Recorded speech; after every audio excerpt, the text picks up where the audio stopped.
Okay, it's playing na. Okay. Makita niyo talaga ako woke up like this.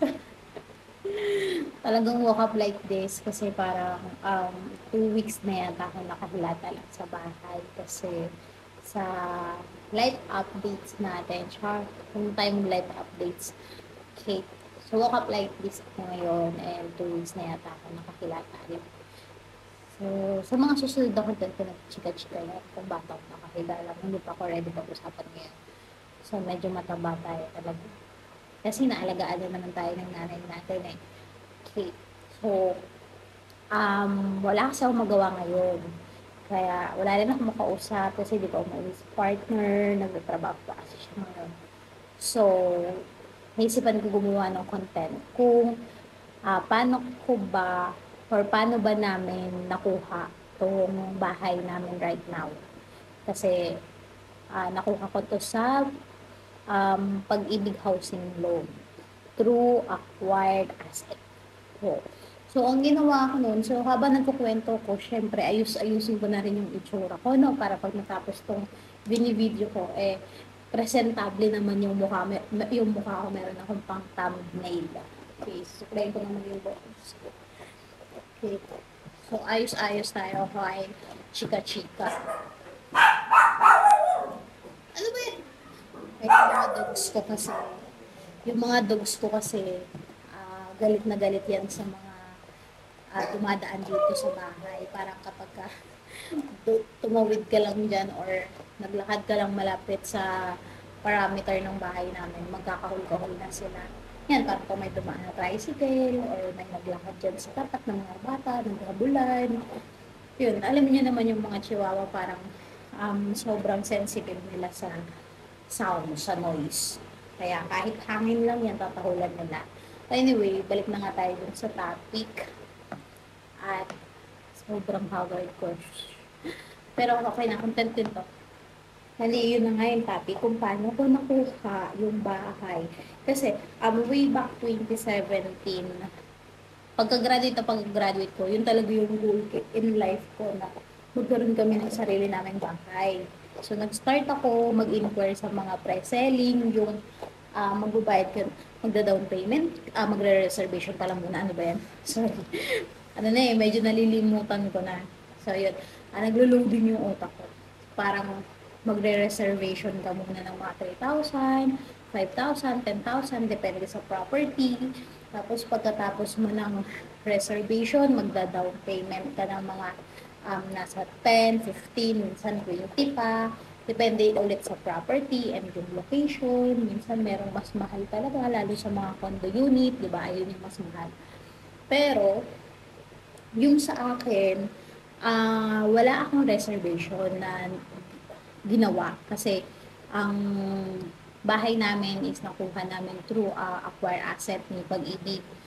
Para maka-check ka ng property, bago ka muna binibiding kasi yun. So, ang process, punta ka muna sa Pag-ibig Housing Loan, hindi, sa pag-ibig.gov.ph.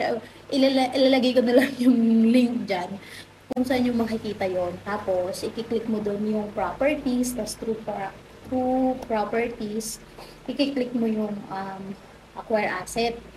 Yun, tapos find properties na. Iisa-isahin ko dito, edit ko na lang para may step-by-step process kayo. Para makita nyo, maintindihan nyo yung sinasabi ko. So, doon ko siya kinuha. Tapos, syempre titingin ka pa lang doon.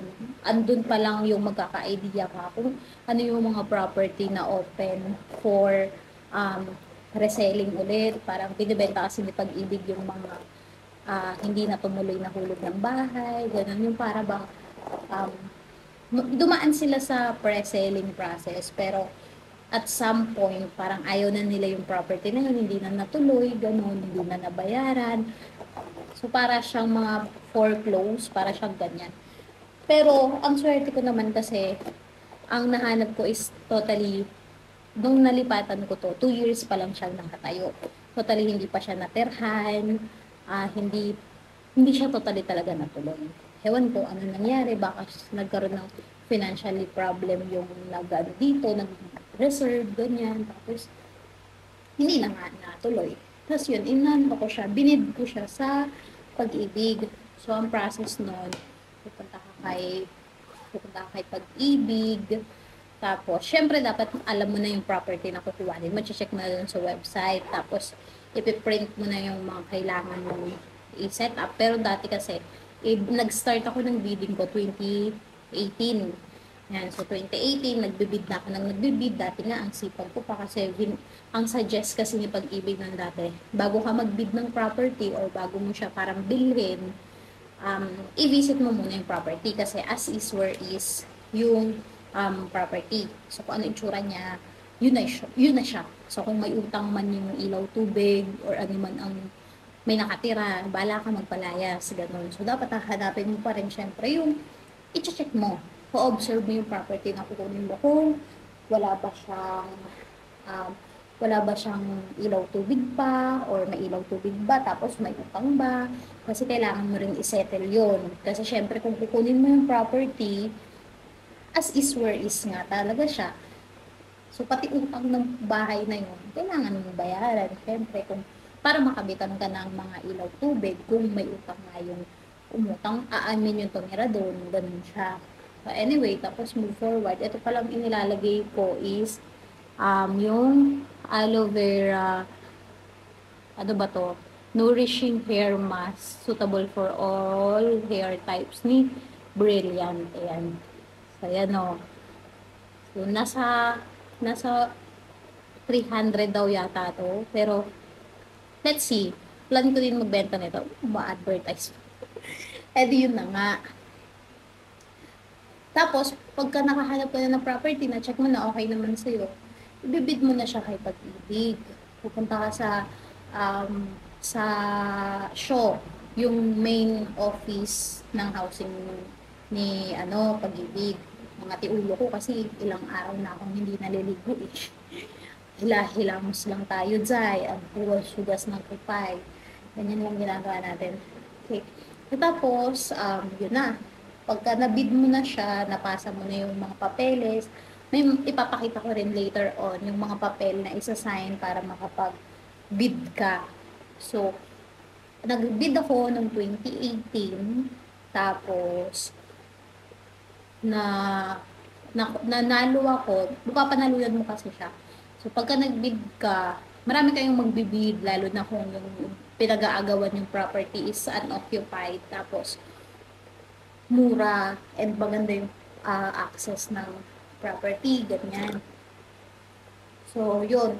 So, nung unang bid ko, meron 2018 nga, nagbid ako sa Bagbagin, lupa lang yung binid ko. Tapos, binid ko siya ng as-is na presyo. Parang yung presyo niya nun yata is 700 something. Dati pa yun kasi nasa 700. So, binid ko din siya ng 700 din. Eventually, hindi ako nanalo doon. So, pangalawang bid ko, ayun, pinuntahan ko pa yun, chinik ko pa yung property, ganyan. So, totally, ina-expect ko, kala ko sakit na siya, ganyan siya. Kasi dati, nung 2016, wala pang bid-bid na ganyan. Parang nag-start siya ng bidding so Pag-ibig nag-start sila ng bidding yata nila, 2019 yata yan, or 2018, ganyan. May bid na sila. Dati kasi, pag bibili ka ng acquire asset nila, re-reservation ka lang ng 1,000 or 2,000 sa property. Tapos sa'yo na siya. Wala siyang hirap. Ngayon, siguro maraming hindi tumutuloy, puro reservation lang. Tapos siguro, kaysa mabenta pa ni Pag-ibig, nagkakaroon ng problema, ganun. Opinion ko lang naman, baka ganun yung nangyari. Kaya nagkaroon sila ng bidding process na. So, hindi ka na pwedeng bumili ng acquire asset na hindi ka dadaan sa bidding process. So, yun, nag-bid nga ako. Tapos, sabi ko, hindi ako nananalo. So, nag-try ako mag-add ng 5% from selling price nila. Nagpatong ako ng 5%. Hindi pa rin ako nanalo. Siguro ang malas ko talaga. Tapos, nag-try ako. Kasi nga, syempre masakit pagka nare-reject pa, diba? So, nag-try ako ulit. Nag-add ako ng 10% from selling price para manalo ko, ganyan. Di pa rin ako nanalo sa 10%. So, nag-add ako 15 hanggang 20. So, nung nag-20, wala pa din. Akala ko mananalo na ako niyan. nag 15, 20. So, imagine ilang bid yung ginabit ko, di ba? Naka 8 times ako ng bid, tas yung pang 9 times ko. Nagsawa na ako, girl, 50% ko from selling price yung bid ko. At yun, nanalo naman ako. Nanalo ako, pero ang laki ng binabayaran ko ngayong property. Kasi from selling price, alam ko nasa 900 something yata yun that time nung nabid ko siya yung selling price. Nagbid ako ng nasa 150, parang 100, I mean 1.5 or 1.4 M. Yun yung binid ko. Eh, syempre, magkakaroon pa ng penalty yun at all. Naging halos nasa 3M siya. 30 years to pay. Kaya, ewan ko ba? Nagagawa ko pang mag-resign sa ganun kalaking binabayaran ko. Anyway, nung nanalo na ako, ang bilis lang niya, girl, wala na siya. Diba kapag kumuha ka ng selling, ano tawag yan, pre-selling na bahay, may ano pa, may equity pa, may ano pa, yung ilang days ilang years bago gawin yung bahay, bago matayo. Tapos may ano pa yan, may parang basta na yung process, di ba? May checklist pa ganyan. So, nung nanalo na ako kay Pag-ibig, totally, binigyan na nila ako ng, yung reward, notice of reward. So, na-reward na nila sa akin to, sa akin na siya. Kasi ako ngayon nanalo sa bidding. Tapos, akala ko makakalipat na ako, girl, dahil village tong na lipatan natin, kailangan ko pang pumunta kay APEC at magbayad nung move-in fee nila. So, nagpunta ako kay APEC, nagbayad pa ako ng move-in fee, yung Meralco, ganyan, binayaran ko pa yan. Tapos, yung sa basura, yung sa street light. So, suma total mga nasa 10,000 din yung binayaran ko as move-in fee. Tapos, nung lumipat ako dito, hinanapan ako ng mga papeles ni admin kasi may guardhouse, ganyan. So, may admin na kailangan mong magpasa ng mga papel, asan yung notice of, notice of, tawag dyan, notice of award, ganyan, yung mga binigay ni Pag-ibig. Tapos, totally, hindi na nila ako inassist talaga. Kasi nga, kay Pag-ibig nga ako galing. So, hindi ako pinagkakitaan ni agent or ni broker. Rekta tayo kay Pag-ibig. Kaya, hindi na nila ako i-assist ko ano pa yung mga kailangan gawin dito. Ganyan. So, ikaw na bahala. Pero, ang mahalaga dun is meron ka na agad bahay. So, ang naging process no, nanalo ako ng mga nasa, anong day ba yun? May or June yata, ganyan. Tapos, after noon, kailangan mong magbayad ng mga ng documents at saka insurance. So, nabayaran ko yung mga 7,000 yata. Tapos, pinarses yung papel, tapos nag-move in kami. So, another time, mga 10,000. So, parang more likely 20,000 yung nabayad ko bago kami totaling makalipat dito. Tapos, nung nakalipat na kami dito, after nung acceptance mo, nung property, 16 kasi yung acceptance ko na. So, every 16, yung magiging amortization mo, due date mo. So, yun yung nangyari. Kaya, nakakuha ko. Ang hirap ng process niya. Kailangan talaga ng patient. Pero, syempre, kung may pangarap ka, di ba? Gagawin mo siya. Ang daming hindi naniniwala ng dati sa akin. Pinagtatawanan pa kami ng mama ko na, may ganun ba? May bid-bid ba sa Pag-ibig? Ganyan. Kasi ang alam nga nila is yung selling price. I mean, yung BOPOS. Yung pre-selling lang ng housing. Hindi nila alam dati yung acquire asset. So, ayan. So, maganda na yung buhok ko, no? Ganyan na hair ko. Mukha na akong naligo kahit pa paano. Kasi suklay-suklay po na lang na ganyan. So, 15 minutes na tong vlog ko ngayon. Maggagawa na lang ako ng another vlog ko siguro bukas kasi mahaba naman yung time ko para magkwento sa inyo. Tapos magtanong kayo dyan, mag-comment kayo kung ano pa yung mga tanong nyo about sa acquire asset. Para masagot ko naman sa another content ko. Tulungan niyo ako. Magtulungan tayo. Pero, hindi naman siya ganun kahirap kasi ang kuya ko, nakakuha din ng bahay niya through acquire asset. Pero yung sa kanya, wala na siyang binayaran na move-in fee kasi talagang madali yung naging process ng kanya. Mas mura din yung nakuha niya. Kasi, At ito kasi, dito kasi sa, sa village is, ongoing pa yung, neto, ongoing pa yung, sobrang active pa na, paano ko ba masasabi? Parang medyo mahigpit tong village na to. Mahigpit yung village na napuntahan ko.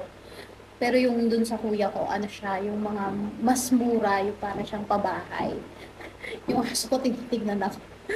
Parang pabahay style. Ito rin naman, bahay rin naman to. Pero mas mura yung sa kuya ko nun kasi depende sa type ng bahay kasi ang nakuha ko is duplex. Duplex with ba to? With garage or without garage. Basta duplex siya. Tapos may lupa pa dyan sa gilid. So, pwede ka pa mag-extend. At saka sa likod. Pwede ka mag-extend. Tapos, 50 square meter kasi yung lot. Kaya, medyo mahal siya talaga. So, lalo na ngayong 2024, for sure, sobrang mahal na. Kasi dapat titingin ako ng ibang property. Kaso, di ko na tinuloy kasi nga, mahal na siya as in. Hindi na siya kagaya nung nakuha namin siya dati. Kaya, kung ako sa inyo, mag-bid na kayo ngayon ng mga bahay habang kahit pa paano ganyan pa yung presyo niya. Kasi, 5 years from now, for sure, doble na naman yung presyo niyan. Kasi yung property, hindi talaga bumababa yung presyo. Tumataas siya every year. Every year. Kaya, hindi ka naman na din lugi. So, kaso nga lang, yung sa akin, 30 years to pay pa nga siya. Pero marami naman tayong pwede pang, may mga shortcut para mas mapaikli mo yung 30 years. So, itatakil na lang natin sa mga susunod nating kabanata. Char! Ayan, ang goal lang naman ngayon is gumanda yung buhok ko. Dapat nagmukha akong naligo. Yan. Yan. Nagmukha ako naligo kahit pa paano at hindi na mamamatay yung buhok ko. And sorry din sa mukha ko. wala, wala akong makeup, walang ligo-ligo. Yan. So, ito na lang din. Ayan, ito. Brilliant din to. Yan. Yan. I want soft skin face mask. Kaya ni-spray lang yan din. Takbongga, diba? Para matapos naman yung video ko na maganda naman ako kahit pa paano. May pang thumbnail ako, diba? Nga lang, wala akong kilay dyan, girl. Pero okay siguro yan. Pang thumbnail ko na to. Ciao! Mag-follow and subscribe kayo dyan, ha? Tama ba? Mag-subscribe. Okay. Sheesh! Ang tagal ko na kasi hindi nag-vlog. Hindi ko na alam kung mga pinagagawa ko. So yan, mag-comment kayo dyan kung ano pa yung mga gusto nyo itanong about sa Acquire Asset. Baka matulungan ko kayong magkabahay. No? So yan yung goal natin this year na maka-help na magkaroon ng bahay yung mga kapwa natin Pilipino na hindi afford yung hindi afford yung pre-selling ng mga property na sobrang mahal. Kaya marami si Pag-ibig na acquire asset na pwede nyo i-bid at eventually yung basta na manalo kayo. So, yun. Ciao! Ay, hindi, meron ako nakikita yung favorite kong, Tudalo. Ayun yung sinasabi niya. Tudalo. At sa kanya maganda pakinggan, sa akin pangit. O siya, bye-bye. Ayan, so hindi nyo naman siguro in-skip yung video ko para mapunta lang dito sa dulo. So ayan, pagka nagpunta kayo dun sa link na ibinigay ko, meron ganun na verification kung tao ka ba or ano. So check mo lang yan. Tapos, baka kasi tao ka or alien ka eh. Hindi. May ganyan kasi talaga, di ba? So yan, makikita mo na yung mga quick link dyan. Nandyan na din yung list of property, yung step by step ng acquire asset, tsaka yung list of winner. Kasi syempre, pag nanalo ka, makikita mo dyan yung list of winner ng mga nag-offer. So makikita mo dun kung rejected ka ba or finally nanalo ka ba, ganyan. So dyan, may mga pinipindot-pindot na ako. Dyan yung list ng mga property. So kung saang lugar ka, kung Davao ka ba, kung Naga, NCR, or sang lupalok ka pa ng mundo char, ng Pilipinas, ayan, sa yun, Zamboanga. So hindi ko alam yung banda dyan, hindi ako masyado magaling sa geografiya ng Pilipinas. So yun, nandoon naman yung mga address. Tapos ang maganda dito, meron namang housing loan calculator. Let's say na hindi mo alam kung magkano ba or pasok ba yung income mo. Ayan, i-click mo lang dyan magkano yung property na selling, magkano yung selling price ng property. Yan, nilagay ko let's say 1 million. Tapos ilang years mo gusto, kung 10 years, 5 years, 20 years, 30 years. Sa ating mga bata pa, mas maganda kung 30 years kasi pwede mo pa naman yan mapa-shortcut.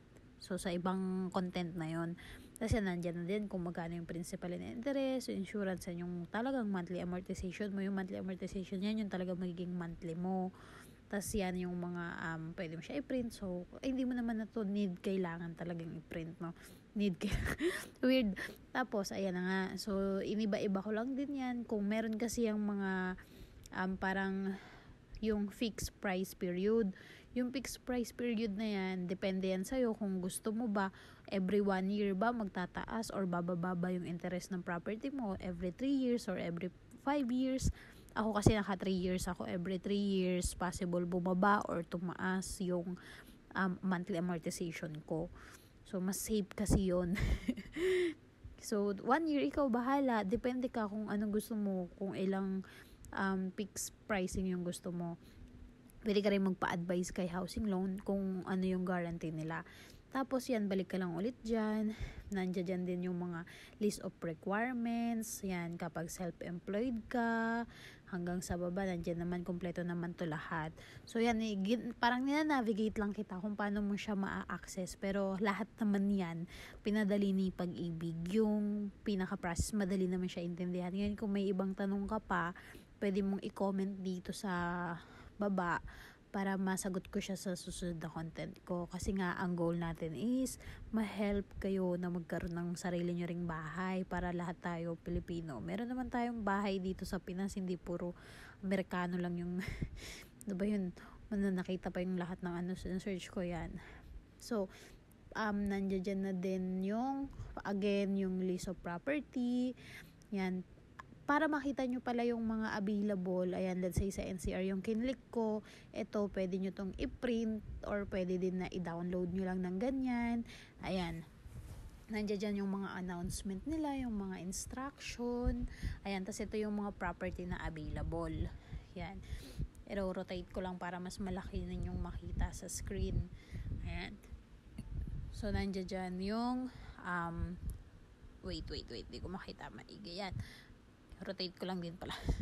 Kita nyo dito yung name ng mga property, kung saang village, tas anong type ba nila, condo ba sila, tapos ano yung itong TCT, ayan yung nilalagay kasi sa form para malaman na yun yung property na yun, yung ilang lot area, tapos kung magkano yung minimum bid price, magkano yung magiging monthly. Yan, at saka yung makikita nyo dun sa dulong-dulo, yung remarks, nandiyan dyan kung unoccupied ba yung property. So, mahaba yan, no? So, browse na naman tayo. Wait, rotate ko ulit. Yan, then again, ayan yung mga kailangan nyo i-print kasi ito yung registration form, itong offer to bid, madali lang naman yan i-fill out. Then, ito yung mga kailangan na ipasa. Lahat to dapat naka A4 or naka-legal size. Tapos, ifo-fold nyo yan once na fill up na. Tapos, ilalagay sa envelope. Then, ihuhulog dun sa drop box ni Pag-ibig Fund. Sa note ha, sa main office lang to tinatanggap. Nandyan na rin yung sample ng computation. And yan, sana makatulong sa inyo.